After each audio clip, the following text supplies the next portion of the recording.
या अय्युहल्लज़ीना आमनू ला तत्तखिज़ू अल यहूदा वल नसारा औलिया बाज़ुहुम औलियाउ बाज़िन। आए अहले ईमान, यहूद व नसारा को अपना साथी मत बनाओ। जो अल्लाह पर यकीन करने वाला है, जो अल्लाह को अपना मानता है खुदा, वो यहूदियों का साथी नहीं बनेगा। वो एक दूसरे के साथी हैं, और अगर कोई उनके साथ है तो वो उन्हीं में से है। सूरह अल माइदा में, कुरान में यह आयत मौजूद है जो आपने देखी, पढ़ी और सुनी और अब समझ ली। कुरान पाक में अल्लाह ने क्या कहा आपने सुन लिया। अब दूसरी तरफ दुनिया का सबसे बड़ा इस्लामिक मुल्क माना जाने वाला, जिसकी जुबान में कुरान पाक उतरा, जिसकी सरजमीन पर इस्लामी तारीखें भरी हुई हैं, हुजूर पाक सल्लल्लाहु अलैहि वसल्लम जिस सरजमीन से थे, उस सरजमीन की आज की इस अरब सरकार ने वो काम कर दिया है जिस काम के लिए कुरान पाक ने मना किया है।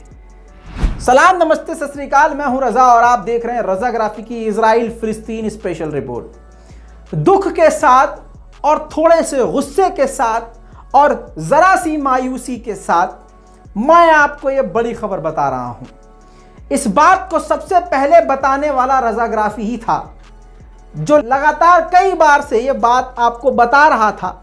ये भनक जैसे ही हमको लगी थी, हम आपको बता रहे थे कि सऊदी और यहूदी अंदर ही अंदर मिले हुए हैं। बहुत लोगों ने हमारी बात को नकारा, ठुकराया, हमको भी किसी न किसी का एजेंट कह दिया गया। लेकिन वह तो इज़्ज़ु मन तशा व तो ज़िल्लु मन तशा, इज्जत और जिल्लत देने वाला अल्लाह है। तुम चाहे कितनी भी बदनामी कर लो, कुछ नहीं हो सकता।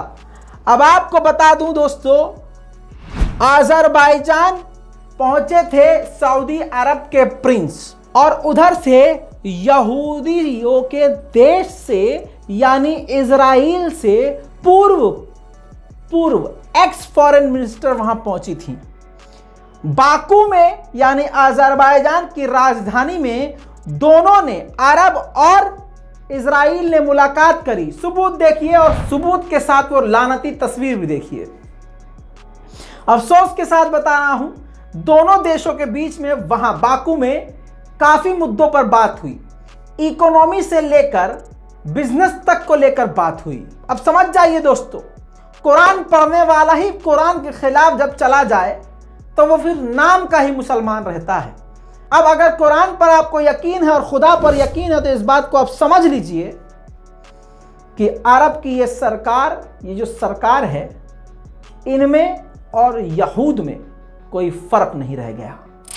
इसी के साथ अगली बड़ी खबर आपको बता दूं, सीरिया में दमिश्क एयरपोर्ट पर, इंटरनेशनल एयरपोर्ट पर जो हमला इजराइल ने किया था, उसके खिलाफ रेजोल्यूशन रूस बना रहा है, जो कि यूएन में पेश करेगा इजराइल के खिलाफ। जी हां, इस मुद्दे पर अब रूस और इजराइल टकराव की स्थिति में आ सकते हैं।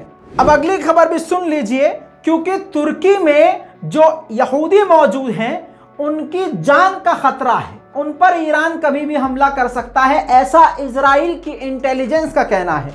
जिसको देखते हुए अब पीएम बेनेट ने बड़ी धमकी देते हुए कहा है कि जो भी आप लोगों को मारेगा, अपने यहूदियों से कहा है जो तुर्की में है, हम उसको भी मारेंगे, और जो भेजने वाला होगा यानी ईरान, उसको भी मारेंगे। दूसरी तरफ ईरान को बड़ी धमकी तो इजराइल के डिफेंस मिनिस्टर बेनी गैंट्स ने दी है।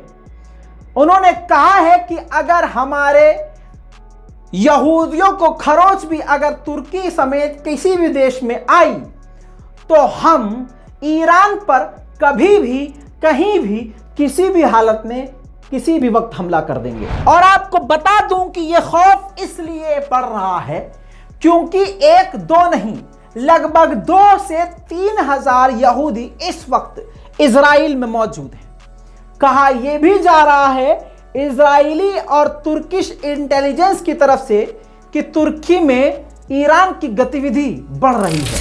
वहीं आपको यह बात अब तक समझ में आ गई होगी कि इस वक्त यहूदियों के साथ रजब तैयब एर्दोगान भी हैं। तुर्की के राष्ट्रपति रजब तैयब एर्दोगान ने इजराइल की मिनिस्ट्री से फोन पर बात करते हुए वादा किया कि ईरान के जो हमले यहूदियों पर होंगे हम उसके बीच में आएंगे, हम बचाव करेंगे, यह हमारा वादा है।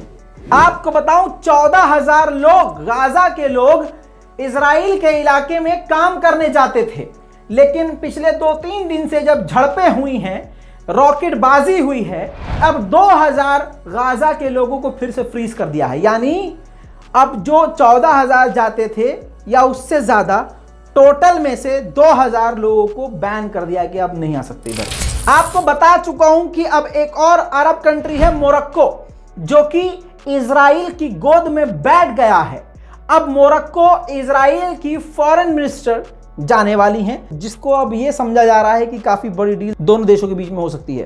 अर्जेंटीना पर इल्जाम यह भी लगा था, 2 दिन से आपको ये रिपोर्ट बता रहा हूं, अर्जेंटीना पे इल्जाम यह लग रहा था कि ईरान का एक जहाज वहां उतरा जिसमें ईरान के कमांडर मौजूद थे, IRGC से उनका लिंक था। अब अर्जेंटीना के प्रेसिडेंट ने खुद ये बात बताई है कि वो जो जहाज उतरा था वो फ्यूल की कमी और कुछ प्रॉब्लम की, टेक्निकल प्रॉब्लम की वजह से उतरा था, जिसके अंदर कोई भी ईरानी मौजूद नहीं था। अल जजीरा ने वो बुलेट की फोटो सारी दुनिया को दिखा दी, जिस बुलेट ने अल जजीरा के पत्रकार के माथे के अंदर, मुंह के अंदर छेद किया था और उनको शहीद कर दिया था। जानकारी ये सामने आ चुकी है कि वो बुलेट का इस्तेमाल यहूदी करते हैं। अब फिलिस्तीन की अथॉरिटी ने इजराइल से यह मांग करी है कि जिस बंदूक से वो गोली चली थी वो बंदूक हमारे हवाले कर दो। वॉच टावर गाजा का मार कर गिरा दिया था इजराइल ने, उस वॉच टावर को अल कस्साम ब्रिगेड ने दोबारा बना दिया है। देखिए,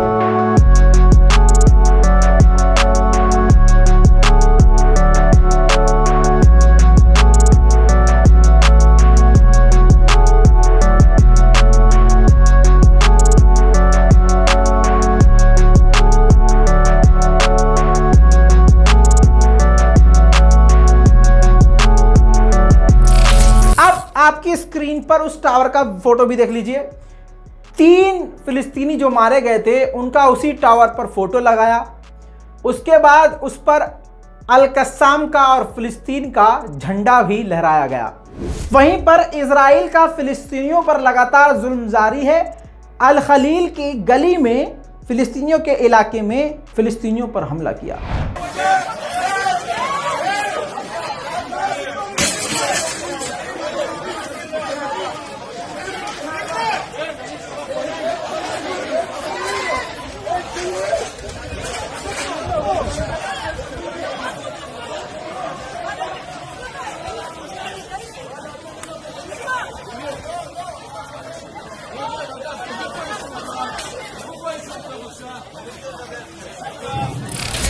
वहीं यहूदी आर्मी अपना दूसरा काम भी बड़े तेजी से कर रही है, वही काम फिलिस्तीनियों को गिरफ्तार करना।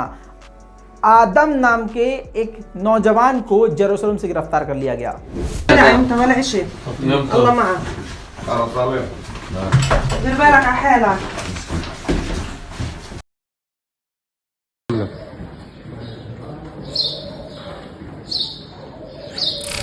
दोस्तों, ये थी इजराइल फिलिस्तीन की स्पेशल रिपोर्ट। इस पूरी रिपोर्ट पर आपकी क्या राय है? अपनी राय कमेंट में जरूर लिखिए। रिपोर्ट को शेयर कीजिए, चैनल को सब्सक्राइब कीजिए। मैं हूं रजा और आप देख रहे हैं रजाग्राफी। जय हिंद।